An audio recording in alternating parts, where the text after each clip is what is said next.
Episode 154 of the TV Dudes podcast, recorded October 19th, 2017. F all this.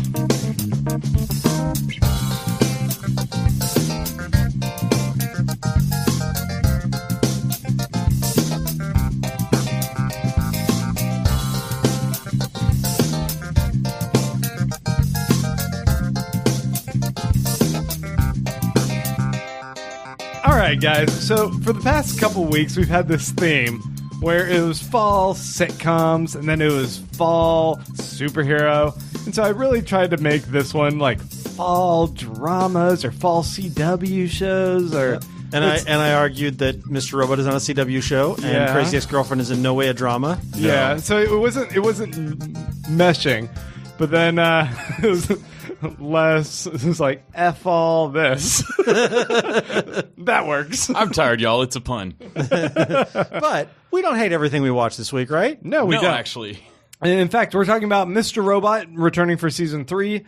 Dynasty and Riverdale over on CW that just came back for, well, one came back for its second season, the other first. And Crazy Ex-Girlfriend is on like what? Season 3. Season Yep. 3. Wow, it's amazing. I mean, only because it's winning awards. It's like the Dennis Miller thing where HBO had canceled it, and then Dennis Miller's show won a bunch of awards, and then miraculously it was back. Wait, does that mean Rachel Bloom's going to wind up doing Monday Night Football and become conservative? I fear that in 10 or 15 years we're... I doubt she's going to become conservative. And shitty oil commercials? No, I think instead she'll probably be doing like a Dr. Phil style show about how to be sane in relationships. Oh my God, I can see singing.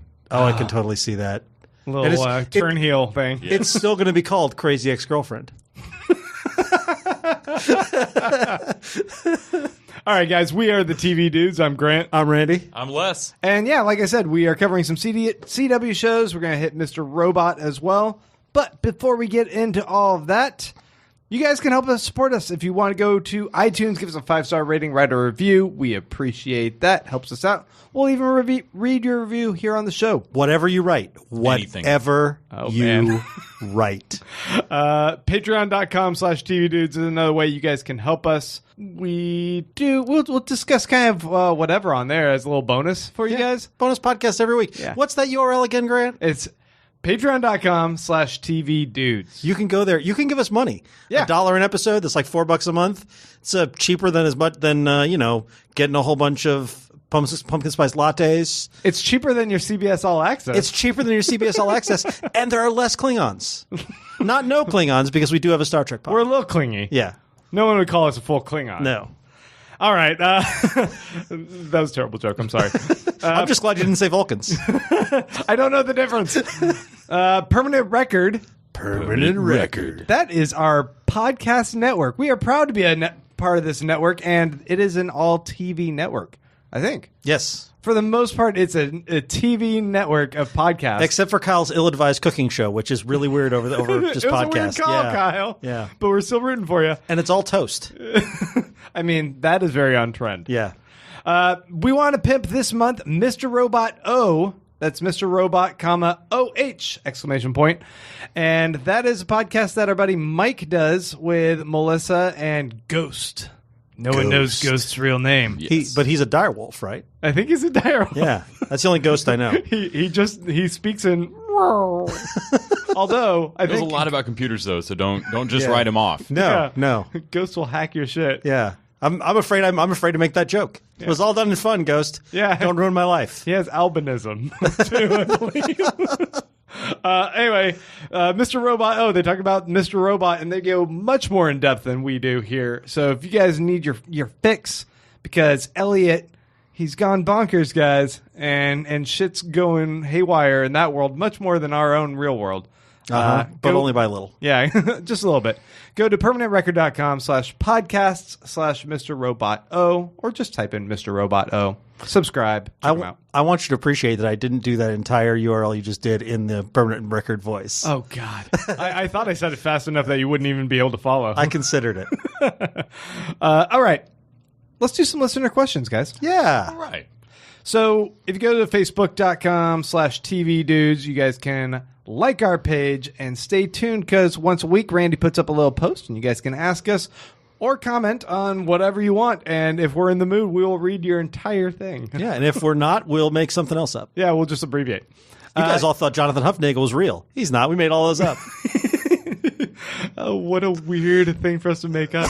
Jonathan Huff Puff and stuff. I don't know what I'm saying. I'm really tired, guys. This is going to be a long episode.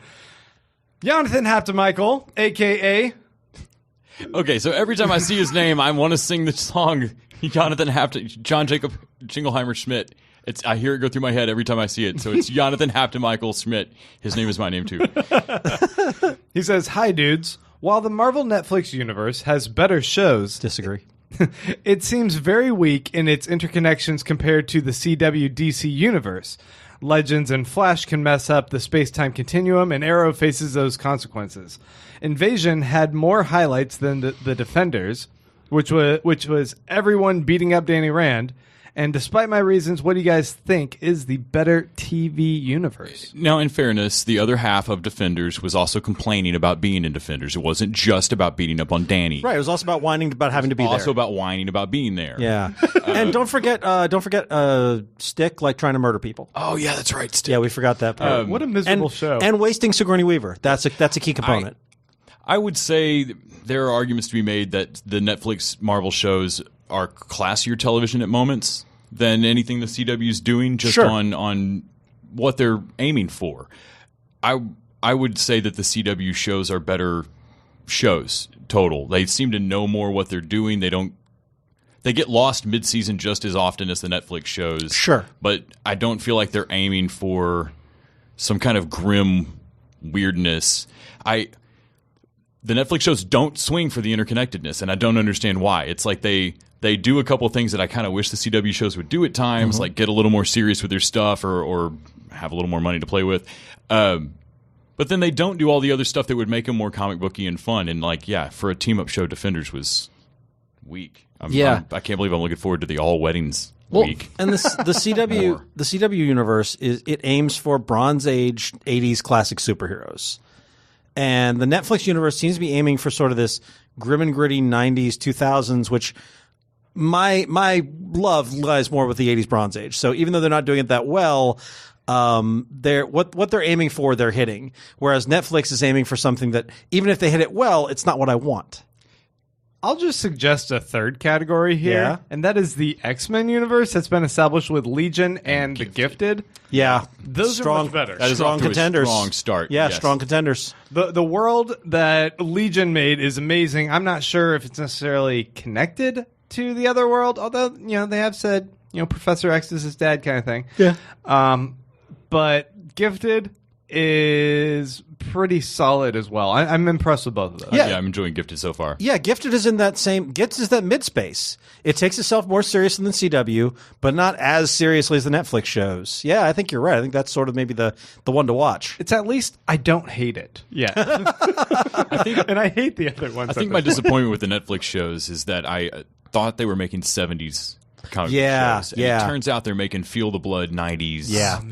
They made covers. 70s kind of pulpy and superhero ones. That'd be fun. With where Daredevil was starting out from and with Jessica Jones on the I really thought we were going to get this 70s pulp, but you're right. It's kind of trashy 90s. Man, that's exactly right. You're exactly right. It's I thought they were making 70s comics and they're making 90s comics. That is the disconnect. Alec Miracle asks, dudes. Okay, first off, he has a little aside here. He says, first of all, whatever host said that Lost fans are the worst a couple weeks ago is evil, and I wish they get gobbled up by the smoke monster. It was probably Randy. It was probably Grant. Grant hates Lost fans. He hates them. I do. Anyone who likes the show Lost, can't stand them. It comes from a place of self-loathing. Yeah. Mm-hmm. My question is, what is a movie franchise or series that would work better as a TV series? What do you guys think? Like, he talks about, for example, Saw. What if you took the horror franchise Saw and turned that into an HBO TV series, which I think is kind that would probably work better. I'd watch that. You know what? But what it puts me in mind of is a movie series I've actually kind of found myself liking is The Purge. I think a Purge series that sort of does the continuing stuff. I think that'd make a really good TV show. You're right. That's happening. I don't know. I mean, we've seen a couple in the last few years that really surprised me. I mean, who would have thought Fargo would make a good TV show? Right. Who would have thought The Exorcist would have turned into a good TV show? Right. Fargo wasn't a franchise though, right? But Exorcist. No, but it was a movie. But The Exorcist is dovetailing into, or like it actually did that show's much better than it should have been. Similarly, Hannibal. Oh yeah. Exceptional television version of a movie franchise. Then we have the opposite happen, and the one that I would put up here, The Dark Tower. Yeah. When that was originally pitched, there were rumors for years that was going to be this interwoven 3-movie thing where they were going to do a trilogy of movies, which is standard. Everything gets a trilogy. And then they were going to interweave a television show through it because it's like 8.5 books. Yeah. And so there's so much interconnected stuff. There's so much backstory, and you don't want to lose any of it. But if you try to put it all into one movie, you get the 90-minute mess that made it to screens earlier this year. The longest book series that I've read across my life since I was 10 was the shortest runtime I saw in theaters all year. My understanding was that wasn't the book, though. It was like some prequel kind of thing. The way the book series ends, it reboots. Like there's a loop to it. Okay. And I'm sorry, the books have been out for my entire life. Spoilers. And so this movie was going to be that next loop. But the problem is it seems like they tried to run start to finish in this movie. It's Easter eggs throughout. I mean, like, if you've read the books, I sat there and just, like, holy crap, it's that. No one else in that fucking theater knew any of that stuff. None of it was explained. Yeah. It was just Easter eggs for any fans. Yeah, the overwhelming feeling through the whole movie was, well, there goes me getting Dark Tower stuff. Like, anybody who really loved Golden Compass, this is that moment of polar bear fight, only one I'm ever going to fucking see. You know, one last thing, Harry Potter. That's the one I always say, too. Yeah, Harry Potter would make a great TV show. Harry Potter would be perfect. And Harry Potter was another one where I watched the first couple movies by Christopher Columbus, and I was like, you're cramming in a bunch of stuff from the books, but you're not explaining anything. And anyone who didn't read the books, this is just a weird translation of everything. Yeah. It's maybe a weird split hair, but since Harry Potter were movies, and I know they're never going to do this because Harry Potter exists, but Books of Magic by Neil Gaiman. Yeah. Tim Hunter. There was a running series in DC. Gaiman's a new hotness. Yep. They might. The only reason is because the kid is literally like British magician, orphan kid with glasses. Like came out before Harry Potter, by the way. Different story. It's just Tim's real similar. But he is a real Harry Potter type, yeah.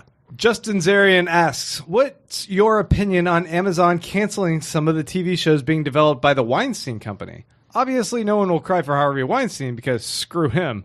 But it's a shame to see people involved in that David O. Russell show in particular suffer as victims of his actions.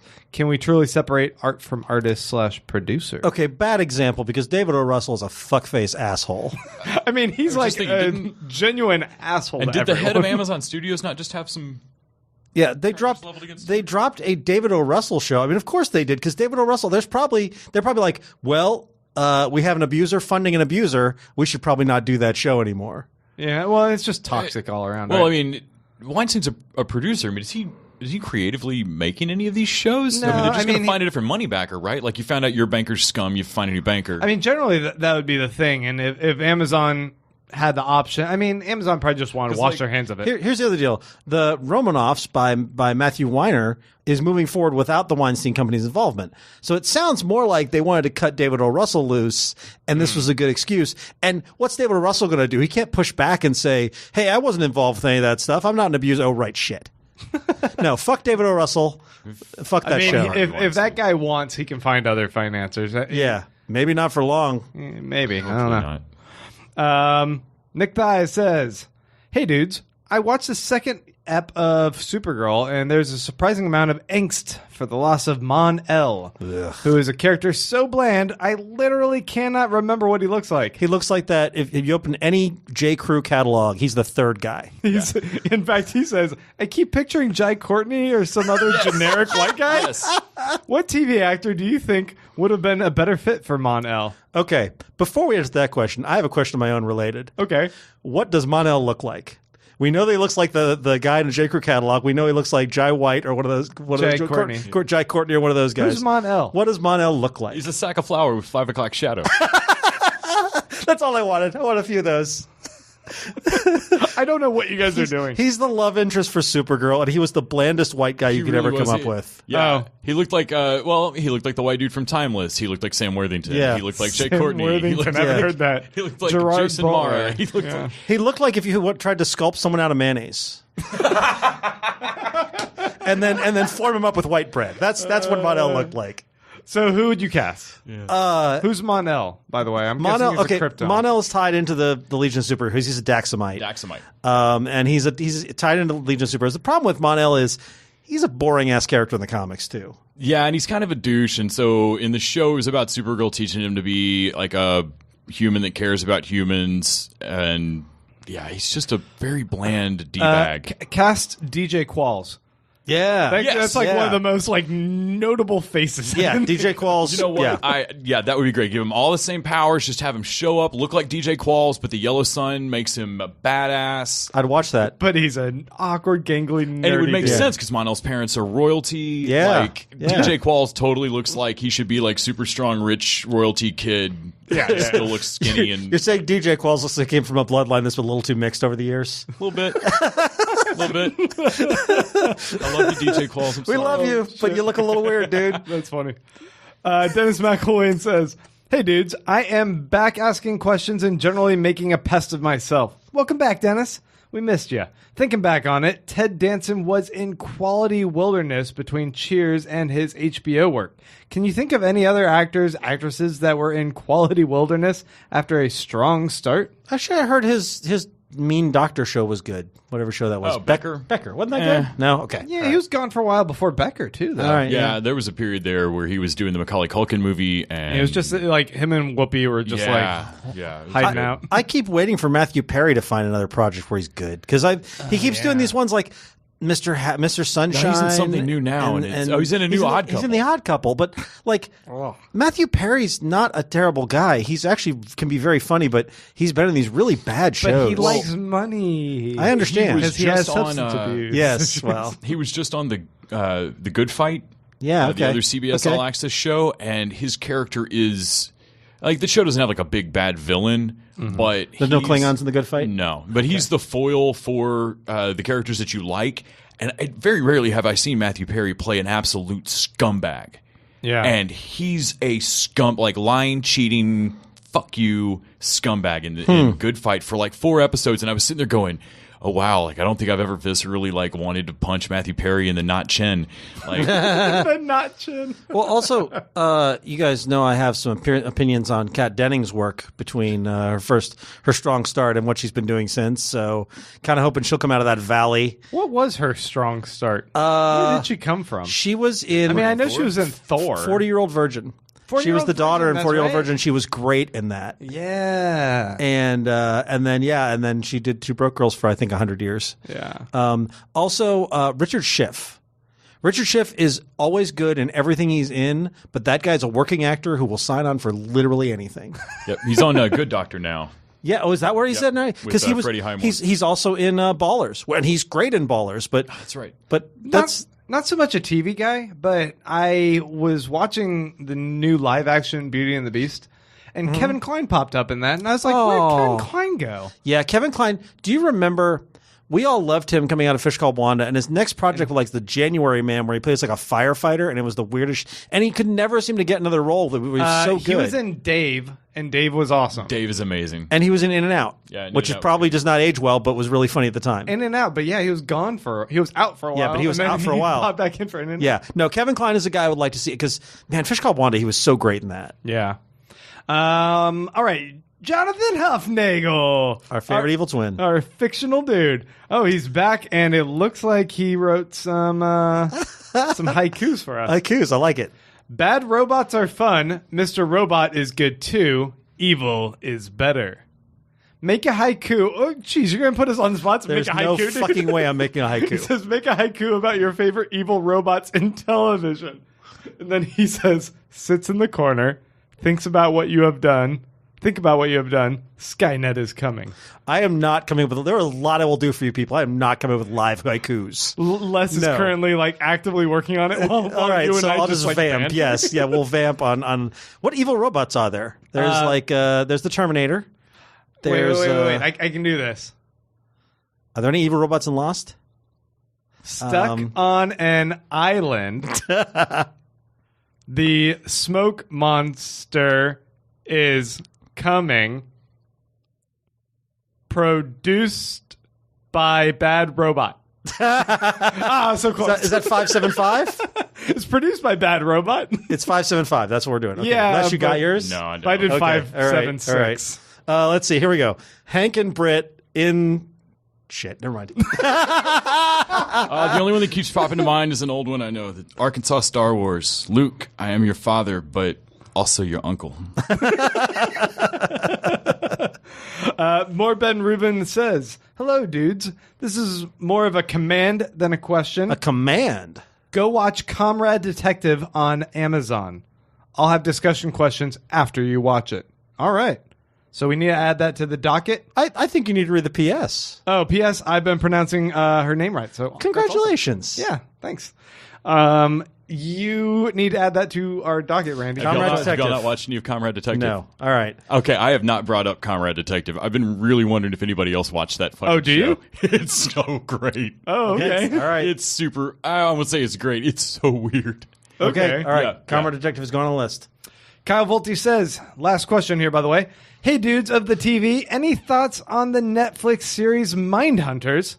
Yes, Yes. we have thoughts, and we will be back next week to talk Yes. about them. Yes. Although, have you seen it yet, Les? Only the first. Okay. I've not binged that yet. Yeah. Well, what's your initial impression here? I'm liking it. Somebody called it the slowest version of Zodiac possible, and that so far sums it up. I mean, Fincher's really good about, like, setting, like, a slow, eerie tone Yeah. with his work. Well, So- Fincher directed Zodiac, right? yeah. Yeah. Yeah. So it's very fitting. So it is very fitting. Yeah. No, he sets that brooding creep tone really well. Yeah.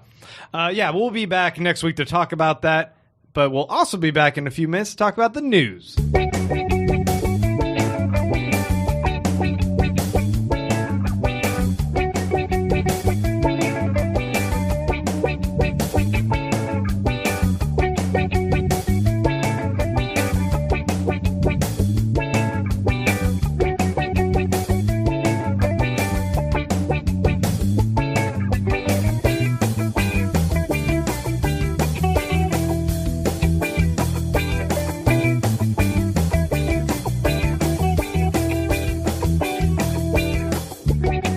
All right, guys. So we got a little bit of news. I don't know if you guys had a chance to watch this. Steven Soderbergh has a new Netflix Western series called Godless. You had me there. And there's a trailer.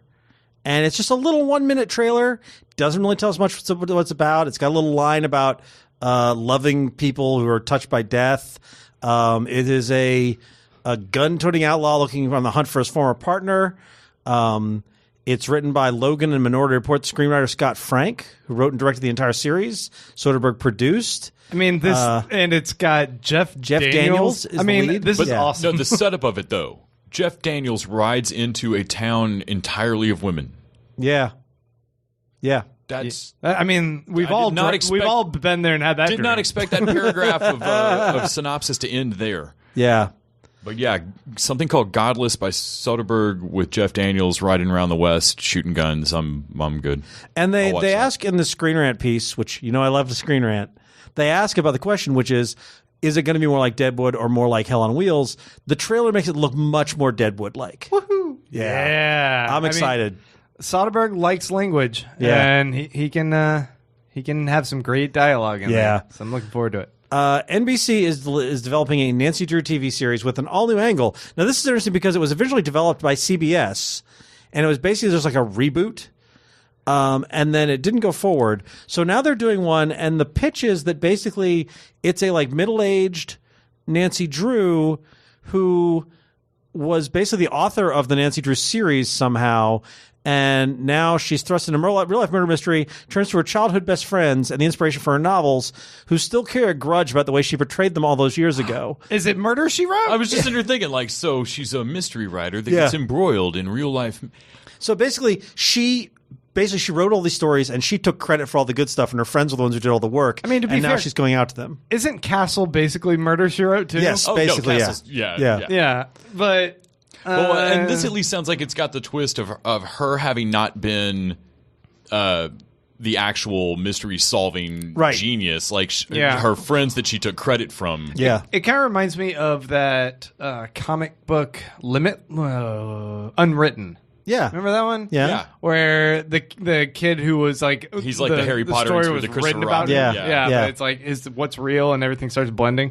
Well, the description from one of the producers says that the women's age, middle-aged women, is a superpower because no one notices them.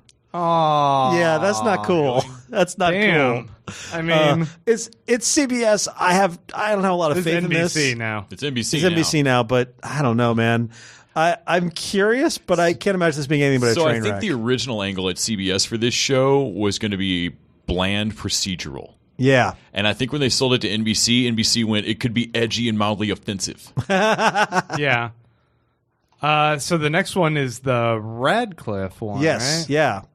So Steve Buscemi has joined Daniel Radcliffe's new TV show called Miracle Workers, which is based on Lorne Michaels is a producer, and Man-Seeking Woman creator Simon Rich penned a book called One in God's Name, which is what it's based on. And basically, it's about a low-level angel who must work a miracle in order to save humanity from destruction, while God is off ignoring his responsibilities to focus on his hobbies. You know, there's a lot of God ignoring his responsibilities. There is that, Grant. So is this the natural progression after dystopia? After like 3 years of dystopia movies, we just move into like there is no God, or no, there is a God. He's a dick. He wandered off. Yeah, I mean, that's the whole premise of Preacher.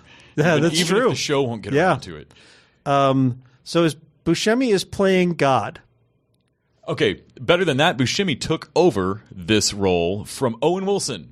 Yeah. Oh my God, what an improvement that is. And a very different take. What casting conversation flowed smoothly with a segue between discussing Owen Wilson for a role and then like, oh wait, we can't have Owen? Steve. Yeah. You know, Owen has a brother. Right, got like a lot of brothers. Did that never come up? That No, he's got an even more boring brother, though. Somehow Luke Wilson is like the Liam Honestly- Hemsworth of brothers. honestly, Wilson Phillips is closer than Steve Buscemi. Though I gotta say, I'm now super excited about this. Yeah, me too. Sounds Both good. because Daniel Radcliffe has shown himself to have a lot of fun with his fame and has been good in nearly everything I've seen him in. Yeah, I just saw that one where it was the one where he's a neo-Nazi. He goes undercover as a neo-Nazi. Did you see that interview? It was pretty good, pretty intense. I mean, I think back on it, I'm like, yeah, it's small scale. I wouldn't go rewatch it, but Yeah, considering, I mean, as a child actor coming off of Harry Potter, he didn't really have to do anything, and I didn't expect anything from him, frankly. he could have Rupert Grinted it. bought an ice cream truck, said, fuck all y'all. Whatever that guy's up to. Seriously, he bought an ice cream truck. Really? Yeah, no, And look said, up "Fuck you all?" what Rupert Grint did with his money. It's great. Is it called Grint Cones? But he is on Snatched, the Crackle series. Oh, now. that's right. But Right. seriously, he bought an ice cream truck. And he just gives away ice. Actually, Fucking great. if you just called a show Rupert Grint bought an ice cream truck, I would watch that I think show. he just gives away ice cream. Yeah, that's all you need to do. I'd watch that show. He just drives from town to town giving away ice cream. And our last one. Yeah, so this is interesting. Nielsen claims its new rating system can measure Netflix audience. Netflix had no comment. Here's what I think. This sounds like bullshit as Nielsen tries to stay relevant. Yep. Yeah. Right?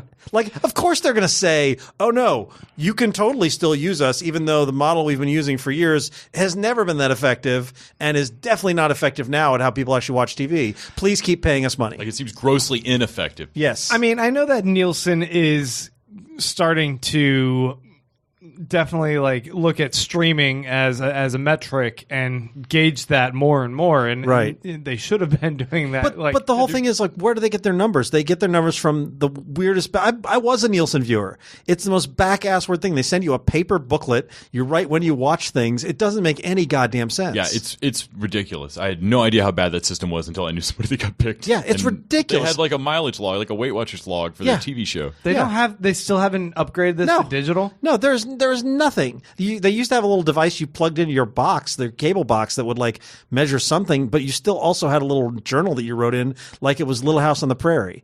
It's a fucked system, and it needs to die and go away. Fuck the Nielsens. Fuck the Emmys. Fuck the Nielsens. Yeah. I don't know. Not necessarily buying it. I'm sure Netflix is just like, yeah. Yeah, whatever. I kind of like Netflix's "Sure You Can" response.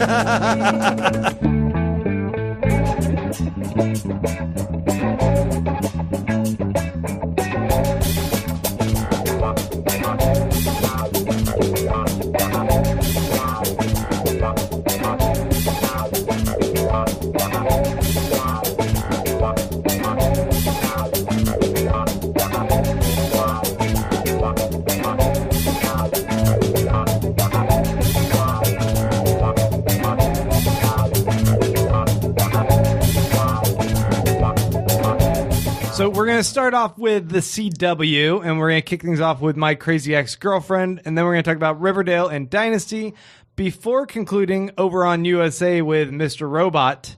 But first up, My Crazy Ex-Girlfriend is back with season 3. And Les and I both have thoughts, but I want to hear what Grant thinks. I'm just kidding. Grant hasn't watched the show. I think, I don't know. I think I missed an episode last season. I really had to watch the previously on. I missed a couple of things I had not seen. I realized I had not actually finished out the last season. It was a big it was a big change in the finale. Huge change. Yeah. So this season opens up with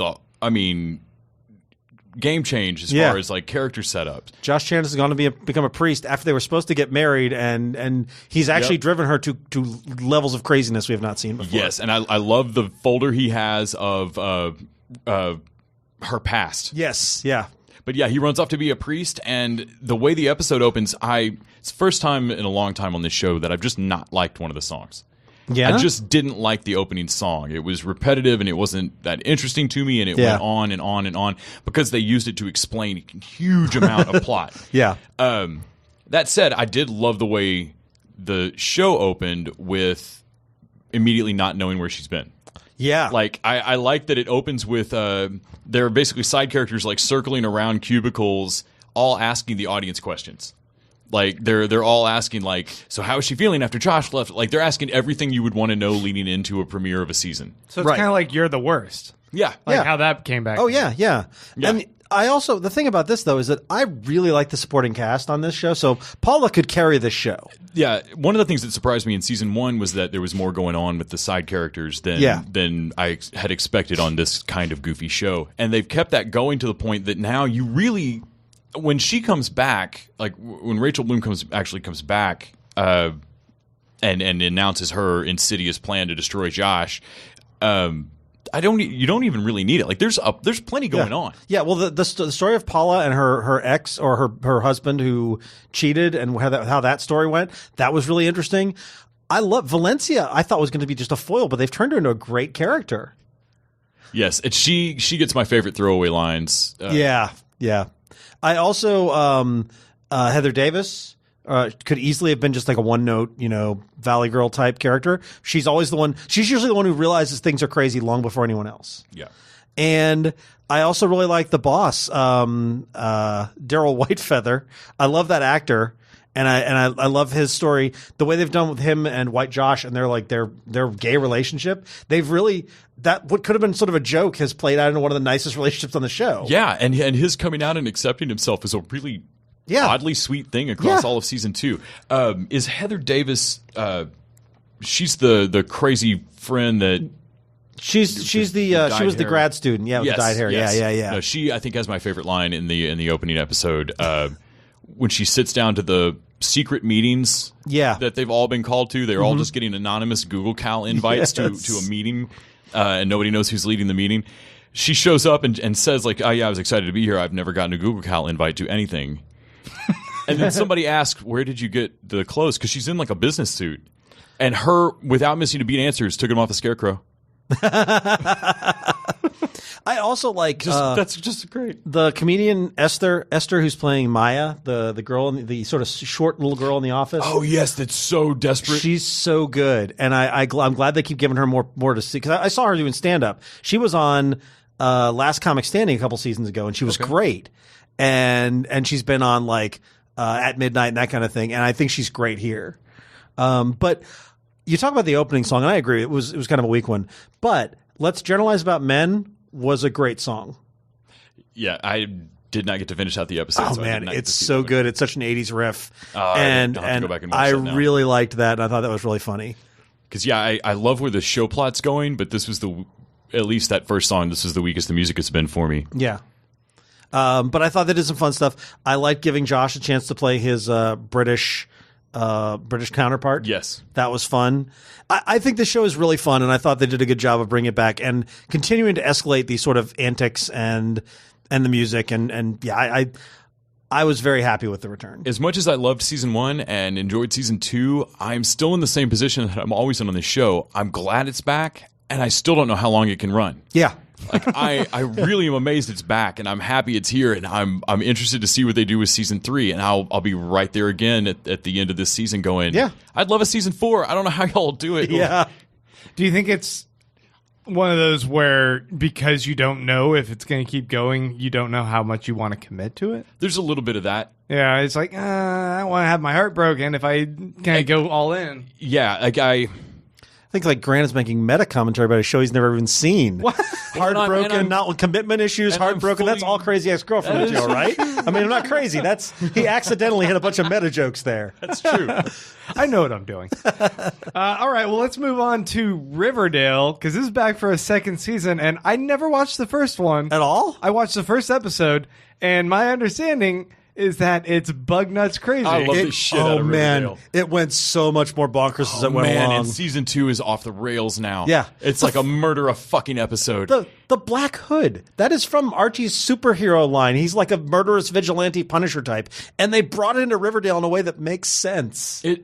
It's amazing. Like they closed last season. I'm sorry, Grant, spoiler. They closed last season with Luke Perry getting shot. Yeah. Is he dead? No. No. Okay, good, because that's Luke Perry. But- He spends most of this episode work. in dream flashbacks about Yeah. going into the light. Yeah. Oh, I'm sure Luke Perry has a Oh, big that's right. I've chubby seen for that. one more than Randy has seen. Yeah. Because episode 2 is out now. That was super crass, sorry.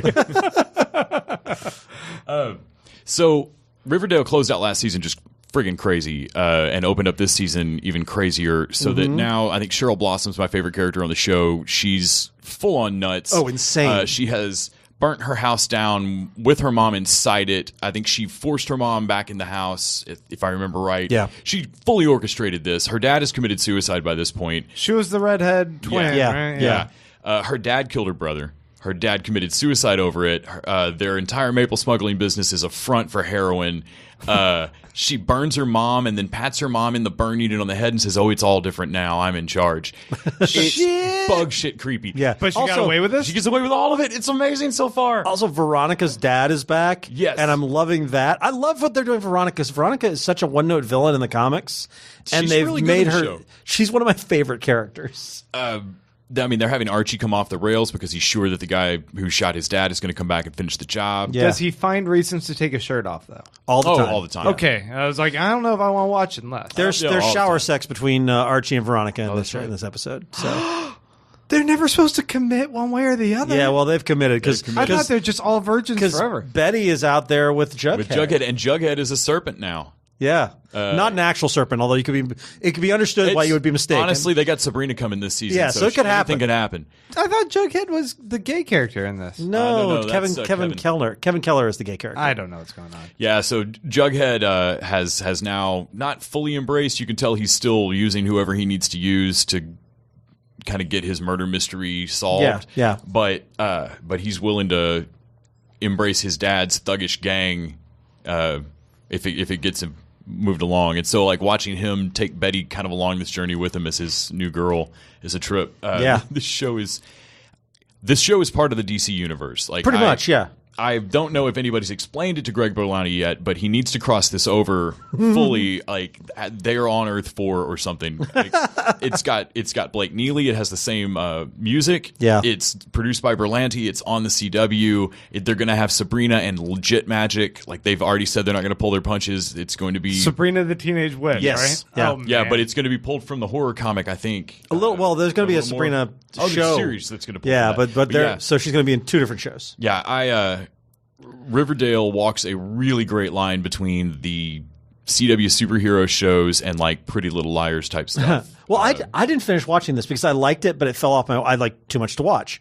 But then I watched this first episode back, and I was like, God damn, I got to catch up. And it's only like 13 episodes, so I can do that. I may go back and catch It's up the rest. so oversaturated and overcranked. Oh, yeah. but it works. It knows what it's doing and does it very well.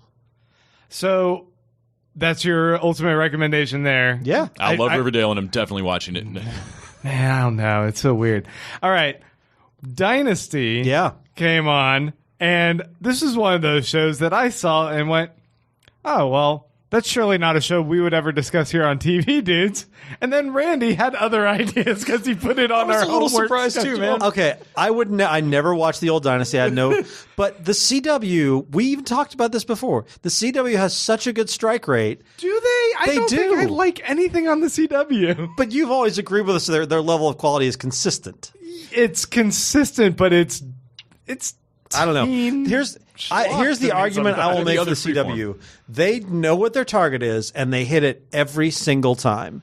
What they do may not be, it's not aimed at us for sure, but what they do very well, and that's exactly the point I make with Dynasty, which I watched the first episode. Riverdale is aimed at less. Yeah, It it goes goes squarely at less. me, Yeah. along with several superhero shows.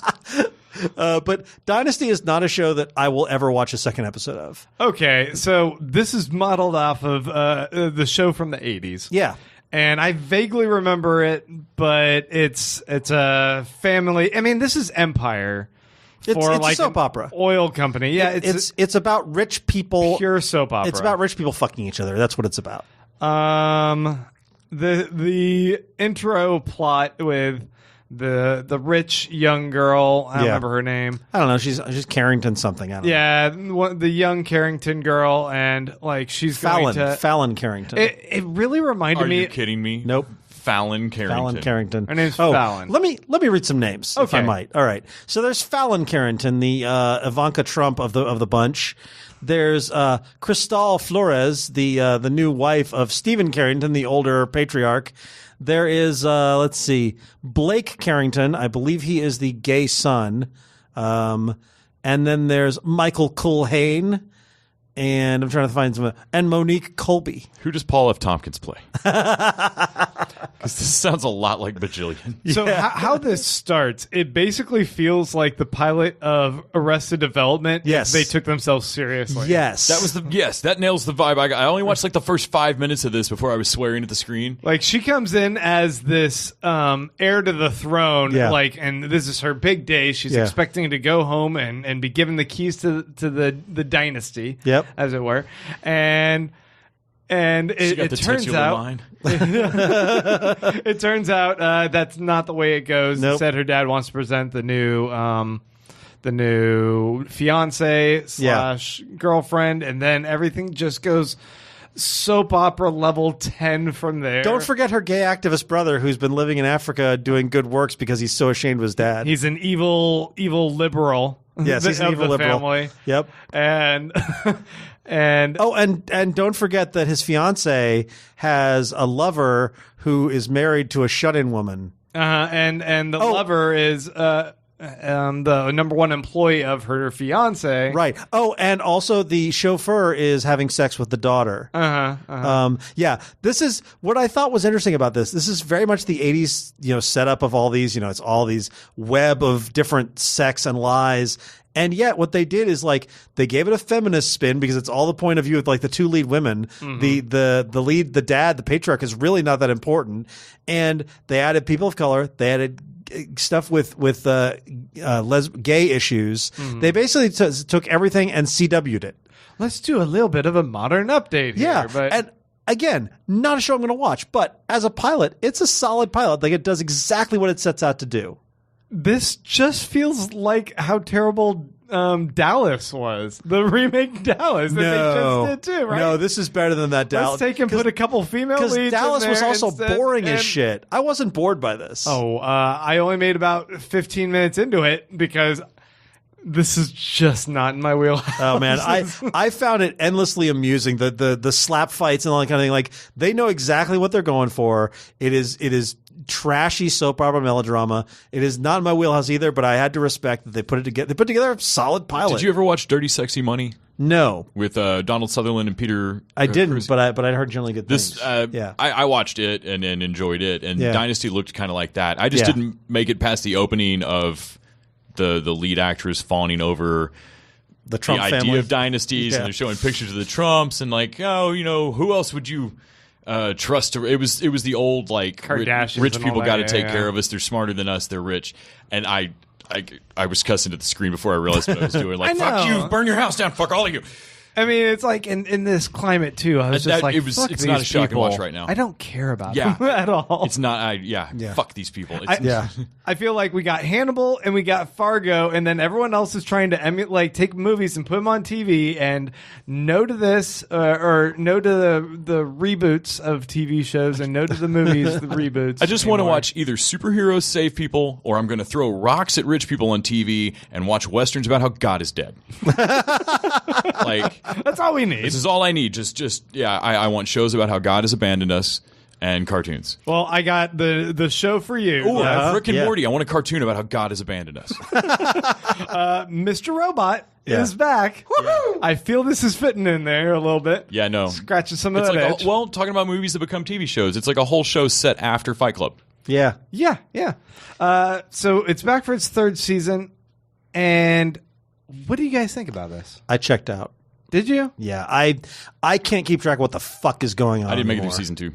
Oh, okay. Well, I'll cover us here, I guess. I watched the whole episode, but I literally had no idea what was happening half the time. I mean, I get where things are with Elliot and the struggle. It seems like Mr. Robot is fully operating on the sly against Elliot, and Elliot thinks he's kind of rid of Mr. Robot. Yeah. But I think one of my problems with this is that we were presented with Elliot in the first season as this mastermind, but he's a mastermind who's not in control of his own mind, right? Yeah. And yet it seems like now we see these bigger puppet masters with White Rose, and she's kind of controlling things, and how they continue to like refer to how disposable Elliot is makes me like a little bit less excited to kind of watch where he's going, and I just kind of want to watch what White Rose is doing.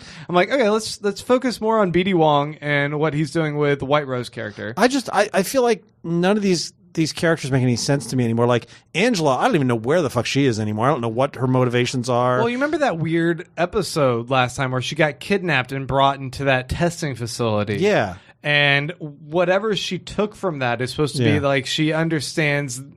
I mean, she's alluding to some idea of time travel, which I'm thinking like, either they manipulated her or Angela's playing a con on Christian Slater, on Mr. Robot. I don't know. I've lost track of what exactly the plot was supposed to be. I've lost track of what anybody's agenda is, and I just don't care. It's gotten so complicated, and I've lost a lot of the interest that I had when I could follow the story. It's very complicated storytelling. I agree there. I'm fascinated, but it's not a show that, I don't know. Sometimes I want to watch it week to week, and I want to like really dive into all of the details. But other times I'm like, I just want to hold off a few weeks so I can go binge. I think I'm done. Season 2, season 2, I binged like 4 or 5 episodes, and I wound up generally happy with it, but I didn't quite get this. I wasn't quite feeling it. And I remember last year, like when everyone else was thinking it was too slow and was going, and like I liked the first part of season 2. Yeah. And then by the time everyone else started falling in love with season 2, I was falling a little bit out of love with season 2.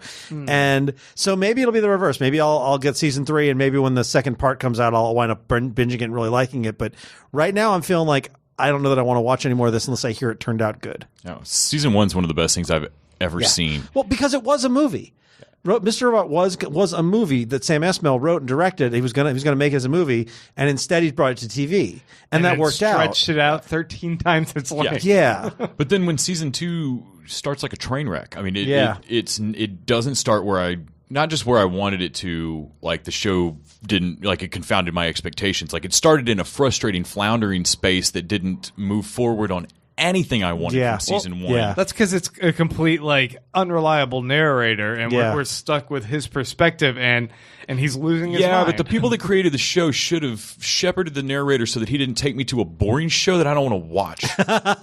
Like I understand being unreliable, but you walked me out of the show I wanted to watch and into a thing that I stopped watching. Yeah, that's exactly where I'm at. Like too. by halfway through season 2, I lost the thread of what I was hoping we were going to pull off here, or what I thought the plan might be, or where I thought these characters might go. Yeah. And I've started to pick it back up, like started to watch season 2 again now, but... Did you ever get to the big reveal of what's going on with Elliot then? that it's his dad? And No, like him at the basketball court and hanging out with his friend. What was going on? Oh, there? what's going on there? No, I can't figure out. I've watched 5 or 6 episodes of season 2 now. That's a pretty big reveal. I think it kind of the one I just saw in season 2. I'm blanking on the comedian's name. Craig Robinson. Craig Robinson just made him do a bunch of shit. Yeah. And I'm not sure. I really don't understand what Craig Robinson has over him or how they know each other. You will. I mean, he's just in his. All these people are just in his life that were not in season 1 at all. And it's intentionally cryptic, and I get that it's infuriating. I think it has a really good payoff. I would agree with that. Actually, the payoff to that is pretty solid, but it is frustrating. Yeah, I'm 7 hours in. I don't give a fuck. And then it goes into Alf. At one point, yeah, I don't know if you see Alf pop up in the show. Super weird. I saw the TV in his head episode. Like where he's hanging out with Alf. Yeah. It's a weird ass show. I just don't care enough to invest in this. Yeah. I'm still really on board. I think this is doing things that other shows aren't, and I'm fascinated with. I really like all the characters. It's just like. Part of me is a little bit confused on who I'm supposed to be rooting for at this point, because even if I'm rooting for Elliot, I don't know who Elliot is since he can't know who he is. Right. And they took away Angela from me as a reliable character, and his sister is kind of all over the place. Yeah. I mean, I think with first episodes back existed for a while. Yeah. With first episodes back, though, with a show this complex, it's like you still have to really kind of set a stage again. Yeah. And sometimes, the more you go into it, it's like Game of Thrones. Like, a lot of chess pieces. Okay, here's where everything is. And it's like, okay, filler. Next episode, hopefully, will be a lot better. We'll see. But I think last year we were talking about this episode to episode. I don't necessarily feel we'll do that. Especially we also have Mr. Robot O podcast. Yep. Everyone can go check it out there. Well, that's it, guys. Based on our discussion last week, Grant, I did want to tell you this past week Star Trek was the best episode they've done this season. Agreed. And it went a long way to settle some of my issues with the crew not giving a shit about Federation ideals. Right? And related to bring up Craig Robinson, I wanted to admit that you guys were right and Ghost is a piece of shit. That show was so It's bad. garbage. It's so terrible. That dude is funny and so... I mean, he and Adam Scott, I don't know how you fucked that up, but they did. Well, I mean, we already put Kyle on that show, so he has to watch the whole thing. Kyle, you get back to us with your report on it. That's right. Where's our episode by episode ghosted podcast, Kyle? You got ghosted. All right, guys. Until next week, thank you for tuning in. Thanks, Les. Thanks, Randy. Thanks, Grant. 2 Dudes out.